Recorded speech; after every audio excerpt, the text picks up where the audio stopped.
ಶಿಕ್ಷಣದಿಂದ ಅಂಬೇಡ್ಕರ್ ಅವರು ಪಡೆದಂತ ಜ್ಞಾನ, ಆ ಜ್ಞಾನದಿಂದ ವಿಶ್ವದಲ್ಲಿ ಮೇರು ವ್ಯಕ್ತಿಯಾಗಿ ಇಡೀ ವಿಶ್ವವೇ ಅವರನ್ನ ಜ್ಞಾನದ ಸಂಕೇತವಾಗಿ ಇವತ್ತು ಗೌರವಿಸ್ತಾ ಇದೆ.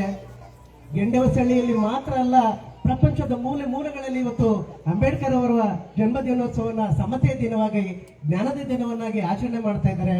ಅಂಬೇಡ್ಕರ್ ಇಷ್ಟೊಂದು ಪ್ರತಿ ಕ್ಷಣಕ್ಕೂ ಪ್ರತಿ ದಿನಕ್ಕೂ ಗೌರವಕ್ಕೆ ಪಾತ್ರರಾಗ್ತಾ ಇರೋದಕ್ಕೆ ಕಾರಣ ಏನು ಅಂತ ನಾವು ನೋಡ್ತಾ ಹೋದ್ರೆ ಅವರು ಪಡ್ಕೊಂಡಂತ ಶಿಕ್ಷಣ ಒಂದೇ ನಮ್ಮ ಬದುಕಿನ ಎಲ್ಲಾ ಸಮಸ್ಯೆಗಳನ್ನ ಹೋಗ್ಲಾಡಿಸಬಲ್ಲಂತ ಶಕ್ತಿ. ಶಿಕ್ಷಣವೇ ಶಕ್ತಿ ಎಂಬ ಮೂಲ ಮಂತ್ರವನ್ನ ನಮಗೆ ಕೊಟ್ಟವರು. ಇಲ್ಲಿ ಪುಟಾಣಿ ಮಕ್ಕಳೆಲ್ಲ ಕೂತಿದ್ದೀರಿ. ಈಗ ನಾವು ಶಾಲೆಗಳಲ್ಲಿ ಓದುವಾಗ ಎಲ್ಲರೂ ಸಮವಾಗಿ ಹೋಗಿ ಎಲ್ಲರ ಜೊತೆಯಲ್ಲಿ ಕೂತು ಓದ್ತೀವಿ ಮಕ್ಕಳೇ.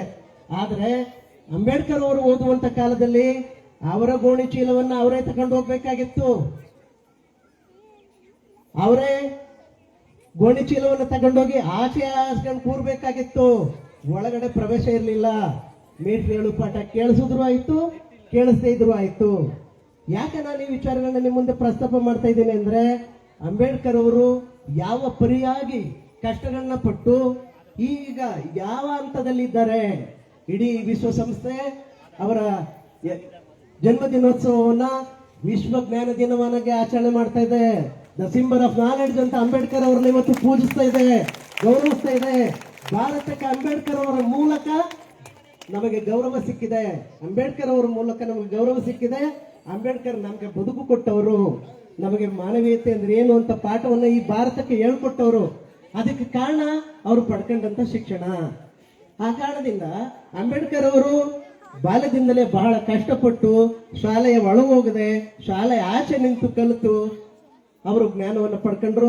ಆ ನಂತರದಲ್ಲಿ ಅಂಬೇಡ್ಕರ್ ಅವರು ಮದುವೆ ಆಗುವಂತ ಸಂದರ್ಭ ಬರುತ್ತೆ, ಬಾಲ್ಯ ವಿವಾಹ ಆಗ್ತಾರೆ. ಆದ್ರೆ ಮದುವೆ ಆದ ಎಷ್ಟೊತ್ತಲ್ಲಿ ಗೊತ್ತಾ? ರಾತ್ರಿ ಟೈಮಲ್ಲಿ. ಅದು ಎಲ್ಲಿ? ಮೀನು ಮಾರುಕಟ್ಟೆಯಲ್ಲಿ. ರಾತ್ರಿ ವೇಳೆಯಲ್ಲಿ ಮೀನು ಮಾರುಕಟ್ಟೆಯಲ್ಲಿ ಮದುವೆ ಆದ್ರು. ಯಾಕೆಂದ್ರೆ ಬೆಳಗ್ಗೆ ಹೊತ್ತು ಅಸ್ಪೃಶ್ಯರು ಎಲ್ಲೂ ಓಡಾಡುವಂತಿರ್ಲಿಲ್ಲ. ಸಾರ್ವಜನಿಕ ಸ್ಥಳದಲ್ಲಿ ನಾವು ಹೋದ್ರೆ ಮೈಲ್ಗೆ ಆಗ್ತದೆ, ಮೀಸಲಾಗ್ತದೆ ಅಂತ ಹೇಳಿ ನಮ್ಗೆ ಸಾರ್ವಜನಿಕ ಸ್ಥಳಗಳಲ್ಲಿ ಪ್ರವೇಶ ಕೊಡ್ತಾ ಇರ್ಲಿಲ್ಲ. ಆ ಕಾರಣಕ್ಕಾಗಿ ರಾತ್ರಿ ವೇಳೆಯಲ್ಲಿ ಮೀನು ಮಾರುಕಟ್ಟೆಯಲ್ಲಿ ಮದುವೆ ಆಗ್ತಾರೆ. ಆ ನಂತರದಲ್ಲಿ ಅಂಬೇಡ್ಕರ್ ಅವರು ಹಂತವಾಗಿ ವಿದ್ಯಾಭ್ಯಾಸವನ್ನು ಗಳಿಸ್ಕೊಂಡ ಮೇಲೆ ಅವರು ವಿಶ್ವದ ಬಹುತೇಕ ವಿಶ್ವವಿದ್ಯಾನಿಲಯಗಳಲ್ಲಿ ವ್ಯಾಸಂಗವನ್ನು ಮಾಡ್ತಾರೆ. ಕೇಂಬ್ರಿಡ್ಜ್ ಆಗಿರ್ಬೋದು, ಕೊಲಂಬಿಯಾ ಆಗಿರ್ಬೋದು, ಲಂಡನ್ ಯೂನಿವರ್ಸಿಟಿ ಆಗಿರ್ಬೋದು, ಬಹುತೇಕ ವಿಶ್ವವಿದ್ಯಾಲಯಗಳಲ್ಲಿ ಅವರು ತಮ್ಮ ಶಿಕ್ಷಣವನ್ನು ಪೂರೈಸ್ತಾರೆ. ಆ ಶಿಕ್ಷಣವನ್ನು ಪೂರೈಸುವ ಸಂದರ್ಭದಲ್ಲಿ ಯಾವುದೇ ಸಮಯದಲ್ಲಿ ಸಮಯವನ್ನು ವ್ಯರ್ಥ ಮಾಡಲ್ಲ. ಯಾವುದೇ ಸಮಯದಲ್ಲಿ ಸಮಯವನ್ನು ವ್ಯರ್ಥ ಮಾಡದೆ ಓದಿಗಾಗಿ ಸಮಯವನ್ನು ಮೀಸಲಿಟ್ಟು ಅಭೂತಪೂರ್ವವಾದ ಜ್ಞಾನವನ್ನು ಗಳಿಸ್ತಾರೆ. ಅವರ ಹೆಸರಿನಲ್ಲಿ ಅನೇಕ ದಾಖಲೆಗಳಿವೆ. ವಿದ್ಯಾರ್ಥಿಗಳ ಮಾಹಿತಿಗಾಗಿ ನಾನು ಈ ವಿಚಾರಗಳನ್ನ ನಿಮ್ಮ ಮುಂದೆ ಹೇಳ್ತೀನಿ. ಅವರು ಲಂಡನ್ ನಲ್ಲಿ ಓದ್ತಾ ಇರಬೇಕಾದ್ರೆ 8 ವರ್ಷದ ಕೋರ್ಸ್ DSc ಸೇರ್ತಾರೆ. ಆ ಕೋರ್ಸ್ ಅನ್ನ ಕೇವಲ 2 ವರ್ಷ 4 ತಿಂಗಳಲ್ಲಿ ಮುಗಿಸ್ತಾರೆ. 8 ವರ್ಷ ಓದಬೇಕಾದಂತ ಒಂದು ಕೋರ್ಸ್ ಅನ್ನ ಕೇವಲ 2 ವರ್ಷ 4 ತಿಂಗಳಲ್ಲಿ ಮುಗಿಸ್ತಾರೆ. ಅವರ ಜ್ಞಾನದಾಹ ಎಷ್ಟಿತ್ತು ಅಂತ ಅರ್ಥ ಮಾಡ್ಕೊಳ್ಳಿ. ಆ ಜ್ಞಾನದಾಹ ಎಷ್ಟಿತ್ತು ಅಂತ ಅರ್ಥ ಮಾಡ್ಕೊಳ್ಳಿ. ಪುಟಾಣಿ ವಿದ್ಯಾರ್ಥಿಗಳು, ನಿಮ್ಗೆ ಯಾಕೆ ಹೇಳ್ತಾ ಇದ್ದೀನಿ ಅಂತಂದ್ರೆ, ಶಿಕ್ಷಣ ನಮಗೆ ಶಕ್ತಿಯನ್ನು ಕೊಡುತ್ತೆ. ಶಿಕ್ಷಣದಿಂದ ಮಾತ್ರ ನಮ್ಮ ಬದುಕು ಬದಲಾಗಕ್ಕೆ ಸಾಧ್ಯ ಆಯ್ತದೆ. ಮತ್ತೆ ಅಂಬೇಡ್ಕರ್ ಅವರು ಲಂಡನ್ ನಲ್ಲಿ ಓದ್ತಾ ಇರ್ಬೇಕಾದ್ರೆ, ಲಂಡನ್ ನಲ್ಲಿ ಇಡೀ ಲಂಡನ್ಗೆ ದೊಡ್ಡ ಲೈಬ್ರರಿ ಇರ್ತದೆ, ಲಂಡನ್ ಸೆಂಟ್ರಲ್ ಲೈಬ್ರರಿ. ಆ ಲೈಬ್ರರಿಯಲ್ಲಿ ಇವತ್ತು ಅಂಬೇಡ್ಕರ್ ಹೆಸರಲ್ಲಿ ದಾಖಲೆ ಇದೆ. ಅಲ್ಲಿಂದ ಬಾರೋ ಮಾಡಿದಂತ ಪುಸ್ತಕಗಳು, ಮತ್ತೆ ಅತಿ ಹೆಚ್ಚು ಸಮಯವನ್ನು ಕಳೆದಂತ ವ್ಯಕ್ತಿ ಅಂದ್ರೆ ಬಾಬಾ ಸಾಹೇಬ್ ಅಂಬೇಡ್ಕರ್ ಅವರು. ಲೈಬ್ರರಿಯಲ್ಲಿ ಅತಿ ಹೆಚ್ಚು ಸಮಯವನ್ನು ಕಳೆದಂತ ವ್ಯಕ್ತಿ ಯಾರು ಅಂದ್ರೆ ಅದು ಅಂಬೇಡ್ಕರ್ ಅವರು. ಅತಿ ಹೆಚ್ಚು ಪುಸ್ತಕಗಳನ್ನ ಅಲ್ಲಿಂದ ತಗೊಂಡವ್ರು ಯಾರು ಅಂತಂದ್ರೆ ಅಂಬೇಡ್ಕರ್. ಮತ್ತೆ ಪಡೆದಂತ ಶಿಕ್ಷಣವನ್ನ ಅವ್ರು ಏನ್ ಮಾಡಿದ್ರು? ಗಳಿಸಿದಂತ ಜ್ಞಾನವನ್ನ ಏನ್ ಮಾಡಿದ್ರು? ನಮ್ಮ ಬದುಕಿನ ಸುಧಾರಣೆಗೆ ಬಳಸಿದ್ರು. ಸಂವಿಧಾನವನ್ನ ಬರೆಯುವಂತ ಅವಕಾಶವನ್ನು ಪಡೆದುಕೊಂಡ್ರು. ಸಂವಿಧಾನವನ್ನ ಬರೆಯುವಂತ ಅವಕಾಶವನ್ನು ಪಡೆದುಕೊಂಡು ನಾವು ಮನುಷ್ಯರು ಅಂತಲೇ ಪರಿಗಣಿಸ್ತಾ ಇರುವಂತ ಸಮಾಜದ ಮುಂದೆ ನಮ್ಗೆ ಗೌರವಯುತವಾದ ಘನಯುತವಾದ ಬದುಕನ್ನ ನಡೆಸುವಂತ ಇವತ್ತು ನಾವು ಕೂಡ ಸೂಟು ಬೂಟುಗಳನ್ನ ಹಾಕೊಂಡು ಇತಿಹಾಸ ಪೂರ್ವದಲ್ಲಿ ನಾವೇನೇನು ಕಷ್ಟ ಕೋಟಲೆಗಳನ್ನ ಅನುಭವಿಸಿದ್ವೋ ಆ ಎಲ್ಲಾ ಕಷ್ಟ ಕೋಟಲೆಗಳನ್ನ ದೂರ ಮಾಡಿ ನಾವೆಲ್ಲರೂ ಸಮಾಜದಲ್ಲಿ ಸರಿಸಮನಾಗಿ ಇನ್ನೊಬ್ಬರ ಜೊತೆಯಲ್ಲಿ ಬದುಕುವಂತ ಅವಕಾಶವನ್ನ ಕಲ್ಪಿಸಿಕೊಟ್ರು. ಅದು ಸಂವಿಧಾನದ ಮೂಲಕ. ಮತ್ತೆ ಅಂಬೇಡ್ಕರ್ ಅವರು ಒಂದು ಮಾತು ಹೇಳ್ತಾರೆ, ತಮ್ಮ ಸಂವಿಧಾನ ಸಮರ್ಪಣೆ ಮಾಡುವಾಗ, ನಾನು ಕೇವಲ ಅಸ್ಪೃಶ್ಯರಿಗಾಗಿ ಕೆಲಸವನ್ನು ಮಾಡಿಲ್ಲ, ನಾನು ಸಂವಿಧಾನದಲ್ಲಿ ಮೀಸಲಾತಿಯನ್ನು ಮಾತ್ರ ಕೊಟ್ಟಿಲ್ಲ, ಭಾರತದ ಕಟ್ಟ ಕಡೆಯ ಪ್ರತಿಯೊಬ್ಬ ವ್ಯಕ್ತಿಗೂ ಕೂಡ ನಾನು ನನ್ನ ಸೇವೆಯನ್ನು ಸಲ್ಲಿಸಿದ್ದೇನೆ. ನಿಮಗೆ ಅನುಮಾನ ಇದ್ರೆ ಹೋಗಿ ಸಂವಿಧಾನವನ್ನು ಓದ್ಕೊಳ್ಳಿ ಅಂತ ಹೇಳ್ತಾರೆ. ಅದರರ್ಥ ಏನು? ಭಾರತದ ಪ್ರತಿಯೊಬ್ಬರಿಗೂ ಕೂಡ ತಮ್ಮ ಸೇವೆಯನ್ನ, ತಮ್ಮ ಜ್ಞಾನವನ್ನ ದಾರೆ ಎರೆದು ಈ ಅಸಮಾನತೆಯ ಸಮಾಜವನ್ನ ಸಮತೆಯ ಸಮಾಜವನ್ನಾಗಿ ಬದಲಾವಣೆ ಮಾಡೋದಕ್ಕೆ ವೇದಿಕೆಯನ್ನು ನಿರ್ಮಾಣ ಮಾಡಿಕೊಡ್ತಾರೆ.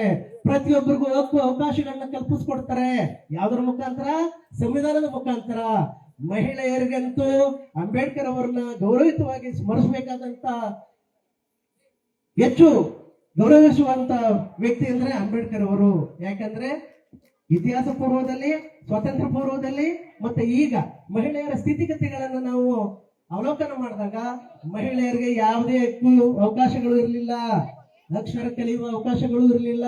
ಅದು ಒಂದು ಜಾತಿ ಅಂತೆಲ್ಲ ಬರೀ ಅಸ್ಪೃಶ್ಯರು, ಶೋಷಿತರು, ಕೇವಲ ವಲಯರು, ಮಾದಗರು, ಅಗಸರು, ಕುಂಬಾರರು, ಗುಟ್ಟು ಇವರು ಮಾತ್ರ ಅಲ್ಲ, ಬ್ರಾಹ್ಮಣ ಹೆಣ್ಣು ಮಕ್ಕಳು ಕೂಡ ಅಕ್ಷರವನ್ನು ಕಲಿಯುವಂತೆ ಇರಲಿಲ್ಲ. ಅಂತ ಅವಕಾಶಗಳಿಂದ ವಂಚಿತರಾಗಿದ್ರು.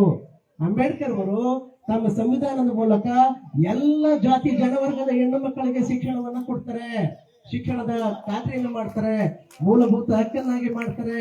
ನಾವೀಗ 6ನೇ ವಯಸ್ಸಿಂದ 14ನೇ ವರ್ಷದವರೆಗೂ ಸ್ಕೂಲ್ಗೆ ಹೋಗಿದ್ರೆ ಮೇಷ್ಟ್ರುಗಳು ಮನೆಗೆ ಹುಡುಕಿ ಬರ್ತಾರಲ್ವ, ನಿಮ್ಮನ್ನ ಮನೆಗೆ ಬರ್ತಾರ ಇಲ್ವಾ? ಯಾಕೆಂತಂದ್ರೆ ಸಂವಿಧಾನಕ್ಕೆ 93ನೇ ತಿದ್ದುಪಡಿಯನ್ನು ತಂದು ಶಿಕ್ಷಣ ಪ್ರಾಥಮಿಕ ಶಿಕ್ಷಣವನ್ನ ಮೂಲಭೂತ ಶಿಕ್ಷಣವನ್ನಾಗಿ ಮಾಡಲಾಗಿದೆ. ಆ ಕಾರಣದಿಂದ ಮೂಲಭೂತ ಹಕ್ಕುಗಳಿಗೆ ಧಕ್ಕೆ ಆದ್ರೆ ಅದಕ್ಕೆ ಸರ್ಕಾರವೇ ಹೊಣೆ ಆಗ್ತದೆ. ಆ ಕಾರಣದಿಂದ 6ರಿಂದ 14 ವರ್ಷದ ಎಲ್ಲಾ ಮಕ್ಕಳಿಗೆ ಕಡ್ಡಾಯ ಶಿಕ್ಷಣವನ್ನ ರಾಜ್ಯ ನಿರ್ದೇಶಕ ತತ್ವಗಳಲ್ಲಿ ಅವರು ಅಳವಡಿಸಿರ್ತಾರೆ. ಆ ಕಾರಣದಿಂದ ಅನೇಕ ಅವಕಾಶಗಳು ನಮ್ಗೆ ಸಿಗ್ತವೆ. ಮತ್ತೆ ನಾನು ಹೇಳಿದೆ, ನಾನು ಎಲ್ಲಾ ಜಾತಿ ಜನವರ್ಗಗಳ ಸೇವೆಯನ್ನ ಮಾಡಿದ್ದೇನೆ ಸಂವಿಧಾನದಲ್ಲಿ ನೋಡಿ ಅಂತ ಹೇಳ್ತಾರೆ. ಅಂಬೇಡ್ಕರ್ ಅವರು 1942ರಿಂದ 46ರವರೆಗೆ ಬ್ರಿಟಿಷ್ ಕ್ಯಾಬಿನೆಟ್ ಅಲ್ಲಿ ಸಚಿವರಾಗಿ ಕೆಲಸ ಮಾಡ್ತಾರೆ. ಏನೇನು ಕೆಲಸ ಮಾಡ್ತಾರೆ? ಕಾರ್ಮಿಕ ಸಚಿವರಾಗಿರ್ತಾರೆ, ಲೋಕೋಪಯೋಗಿ ಸಚಿವರಾಗಿರ್ತಾರೆ. ಈ ಸಮಯದಲ್ಲಿ ಅವ್ರು ಏನ್ ಮಾಡ್ತಾರೆ? ಭಾರತದ ನಾವು ಈಗ ಆಹಾರವನ್ನ ಸಂಪಾದನೆ ಮಾಡ್ಕೊಳ್ಳೋಕೆ ಸಾಧ್ಯ ಇಲ್ಲ, ನಾವು ಯಾವುದೇ ಅಭಿವೃದ್ಧಿಯನ್ನ ಕಾಣಕ್ ಸಾಧ್ಯ ಆಗ್ತಾ ಇಲ್ಲ. ಈ ಎಲ್ಲಾ ಸಮಸ್ಯೆಗಳಿಗೆ ಪರಿಹಾರವನ್ನು ಹುಡುಕ್ಬೇಕು, ನಾನು ಸಚಿವನಾಗಿ ಈ ಎಲ್ಲಾ ಸಮಸ್ಯೆಗಳಿಗೆ ಪರಿಹಾರವನ್ನು ಹುಡುಕ್ಬೇಕು ಅಂತ ಹೇಳಿ ಅಧ್ಯಯನಶೀಲರಾಗಿ ಅಧ್ಯಯನ ಮಾಡ್ತಾ ಅಮೆರಿಕದ ಟೆನೆಸಿ ಮಾದರಿ ಯೋಜನೆ ಅಂತ ಒಂದು ಅಮೆರಿಕದಲ್ಲಿ ಇರುತ್ತೆ. ಅದು ಒಂದು ವಿವಿಧ ನದಿ ಕಣಿವೆ ಯೋಜನೆ. ಆ ವಿವಿಧ ದೇಶ ನದಿ ಕಣಿವೆ ಯೋಜನೆಯನ್ನ ಅಧ್ಯಯನ ಮಾಡಿ ಭಾರತದಲ್ಲಿ ದಾಮೋದರ ನದಿ ಕಣಿವೆ ಯೋಜನೆಯನ್ನು ಅನುಷ್ಠಾನ ಮಾಡ್ತಾರೆ. ದಾಮೋದರ ನದಿ ಕಣಿವೆ ಯೋಜನೆ ಅಂತಂದ್ರೆ ಏನು? ಆ ನದಿ ಕಣಿವೆ ಯೋಜನೆಯಿಂದ ಆ ನದಿಗೆ ಡ್ಯಾಮ್ ಅನ್ನ ಕಟ್ಟಿ ಆ ನೀರನ್ನ ಬಳಸ್ಕೊಂಡು ನೀರಾವರಿಯನ್ನ ಮಾಡುವಂಥದ್ದು, ವಿದ್ಯುತ್ ಶಕ್ತಿಯನ್ನ ತಯಾರು ಮಾಡುವಂಥದ್ದು, ಮೀನುಗಾರಿಕೆಯನ್ನ ಮಾಡುವಂಥದ್ದು, ಇಷ್ಟೆಲ್ಲ ಉಪಯೋಗಗಳಿಗೆ ಮಾಡ್ತಾರೆ. ನದಿಗೆ ಡ್ಯಾಮ್ ಕಟ್ಟಿ ನೀರಾವರಿ ಮಾಡಿ ವಿದ್ಯುತ್ ಶಕ್ತಿ ಕೊಟ್ರೆ ಅದು ಕೇವಲ ಅಸ್ಪೃಶ್ಯರಿಗೆ ಮಾತ್ರ ಸಿಗುತ್ತಾ?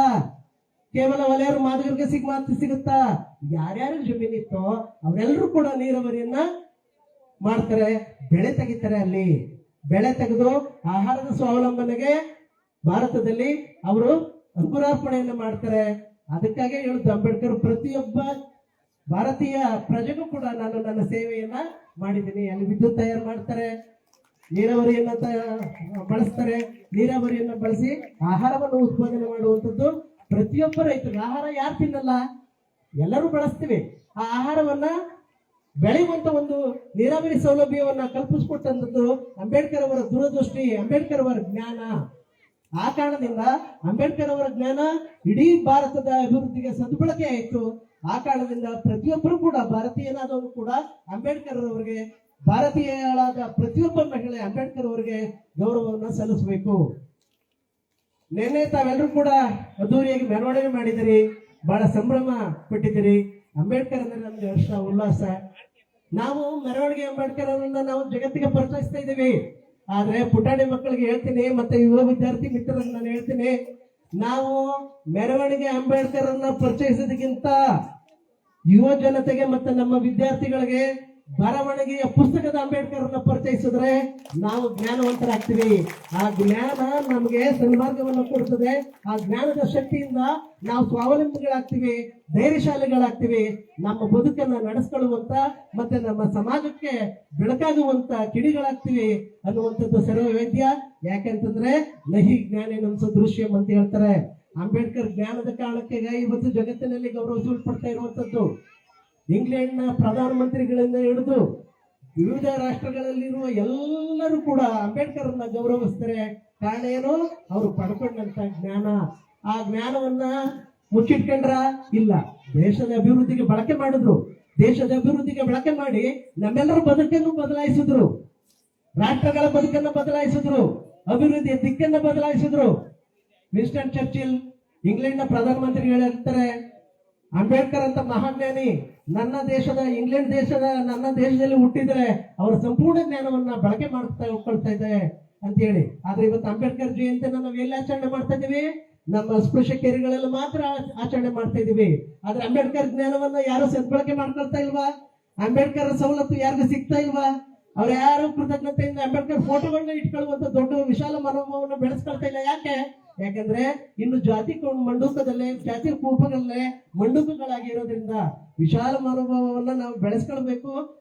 ಯಾಕೆ ವಿಶಾಲ ಮನೋಭಾವ ಆಗತ್ತೆ ಅಂದ್ರೆ, ನಾನು ಮೊದಲೇ ಹೇಳ್ದಂಗೆ ಬರವಣಿಗೆಯ ಪುಸ್ತಕದ ಅಂಬೇಡ್ಕರ್ ಅವ್ರನ್ನ ಎಲ್ರಿಗೂ ಪರಿಚಯಿಸಿದಾಗ ಎಲ್ಲಾ ಈ ಇತಿಹಾಸದ ಎಲ್ಲಾ ವಿಚಾರಗಳು ಎಲ್ರಿಗೂ ತಲುಪ್ತವೆ. ಇದನ್ನ ಅಂಬೇಡ್ಕರ್ ಅವರು ಮರೆಮಾಚಿದ ಇತಿಹಾಸ ಅಂತ ಕೇಳ್ತಾರೆ. ಅಂಬೇಡ್ಕರ್ ವಿರೋಧಿಗಳು ಸಾಕಷ್ಟಿದ್ದಾರೆ. ಅಂಬೇಡ್ಕರ್ ವಿರೋಧಿಗಳು, ಮನುವಾದಿಗಳು ಯಾರು ಪ್ರಗತಿಗೆ ಅಡ್ಡಗಾಲ ಆಗ್ತಾರೋ ಅವರು ಅಂಬೇಡ್ಕರ್ ಅವರ ಇಂಥ ಸೇವೆಗಳನ್ನ, ಇಂಥ ವಿಚಾರಗಳನ್ನ ಜನರಿಗೆ ಮುಟ್ಟಕ್ ಬಿಡಲ್ಲ. ಯಾವುದೇ ಒಬ್ಬ ರೈತನ ಬಾಯಲ್ಲಿ ಕೇಳಿ, ಭಾರತದಲ್ಲಿ ಪ್ರಥಮ ನೀರಾವರಿ ಯೋಜನೆಯನ್ನು ಜಾರಿಗೊಳಿಸಿದವರು ಯಾರು? ಒಬ್ರಿಗೂ ಗೊತ್ತಿಲ್ಲ. ಯಾಕಂದ್ರೆ ನಮ್ಮ ಪುಸ್ತಕಗಳಲ್ಲಿ ಅದನ್ನು ಹೇಳ್ಕೊಡ್ತಾ ಇಲ್ಲ. ಅದಕ್ಕೆ ಬಾಬಾ ಸಾಹೇಬ್ ಅಂಬೇಡ್ಕರ್ ಹೇಳ್ತಾರೆ, ಅದನ್ನ ಮರೆಮಾಚಿದ ಇತಿಹಾಸ ಅಂತ ಹೇಳ್ತಾರೆ. ಮರೆಮಾಚಿದ ಇತಿಹಾಸವನ್ನು ಹೊರಗೆ ತಂದು ಬೆಳಕು ಚೆಲ್ಲಬೇಕಾದವರು ಯಾರು? ನಾವು, ಭೀಮನ ಮೊಮ್ಮಕ್ಕಳು, ಭೀಮನ ಮರಿ ಮಕ್ಕಳು, ಭೀಮನ ಸಂತತಿಯವರು. ಅಂಬೇಡ್ಕರ್ ಅವರ ಎಲ್ಲಾ ಜ್ಞಾನ ವಿಚಾರಗಳನ್ನ ನಾವು ನಮ್ಮ ಸಂತತಿಗಳಿಗೆ, ನಮ್ಮ ಜನಾಂಗಕ್ಕೆ ತಿಳಿಸ್ಕೊಟ್ರೆ ಅವರು ಸಮಾಜದ ಎಲ್ಲ ಬಂಧುಗಳಿಗೆ ಅವ್ರನ್ನ ತಲುಪಿಸುವಂತ ಕೆಲಸವನ್ನು ಮಾಡ್ತಾರೆ. ಅದರಿಂದ ಪ್ರತಿಯೊಬ್ಬರು ಕೂಡ ಅಂಬೇಡ್ಕರ್ ಅರಿವನ್ನು ಪಡ್ಕೊಳ್ಬೇಕು. ಅಂಬೇಡ್ಕರ್ ಅವರು ಜ್ಞಾನವನ್ನ ನಾವು ಸಂಪಾದನೆ ಮಾಡಬೇಕು ಅಂತಂದ್ರೆ ಪುಸ್ತಕದ ಕಡೆಗೆ ಹೋಗ್ಬೇಕು. ಪುಸ್ತಕ ನಮ್ಮ ಬದುಕನ್ನು ಬದಲಾಯಿಸ್ತದೆ, ನಮ್ಮೊಳಗೆ ಪರಿವರ್ತನೆಯನ್ನು ತರ್ತದೆ. ಆ ಕಾರಣಕ್ಕಾಗಿ ಮೆರವಣಿಗೆಯ ಜೊತೆಗೆ ಬರವಣಿಗೆ ಅಂಬೇಡ್ಕರ್ ಅವ್ರನ್ನು ಕೂಡ ನಾವು ಮೈಗೂಡಿಸ್ಕೊಳ್ಳೋಣ ಅಂತ ಹೇಳಿ ನನ್ನನ್ನ ಕರೆದು ಇಲ್ಲಿ ಮಾತನಾಡುವ ಅವಕಾಶ ಕೊಟ್ಟಂತ ನನ್ನೆಲ್ಲ ಹಿರಿಯ ವಿದ್ಯಾರ್ಥಿಗಳಿಗೆ ಹಾಗೂ ಗ್ರಾಮದ ಎಲ್ಲ ಬಂಧುಗಳಿಗೆ ಜೈ ಭೀಮ್ ನಮನಗಳನ್ನ ಹೇಳಿ ನನ್ನ ಮಾತುಗಳನ್ನ ಮುಗಿಸ್ತೇನೆ. ಜೈ ಭೀಮ್, ಜೈ ಭಾರತ್.